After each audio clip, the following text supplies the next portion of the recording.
امیر المؤمنین حضرت عمر فاروق رضی اللہ عنہ کے دبدبے اور جلال کا یہ عالم تھا کہ ایران و روم کی حکومتیں ان کا نام سن کر کانپ اٹھتی تھی، لیکن رسول اللہ صلی اللہ علیہ وسلم نے جو جماعت چھوڑی، اس کی حق گوئی اور بے باکی کا یہ حال تھا کہ اگر صاحب جلال خلیفہ کی بھی کوئی بات حق کے خلاف سمجھتے تھے تو ان کو بھی برسریام بلا خوف روک دیتے۔ حضرت عمر فاروق رضی اللہ عنہ ان کے اس جوہر کی قدر کرتے تھے۔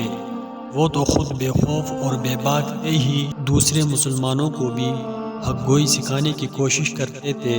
جب عام مسلمانوں میں سے کوئی ان کو خلافت کے کاموں میں ٹوکتا تو وہ بہت خوش ہوتے تھے۔ اکثر وہ لوگوں سے سوال کرتے تھے کہ اگر وہ خلافت کے معاملے میں اپنی منمانی کرنے لگے تو مسلمان ان سے کس طرح پیش آئیں گے۔ ایک مرتبہ وہ منبر پر عام لوگوں سے خطاب فرما رہے تھے، بیچ میں انہوں نے کسی بات پر سوال کیا، لوگو اگر میں دنیا کی طرف جھک جاؤں تو تم کیا کرو گے؟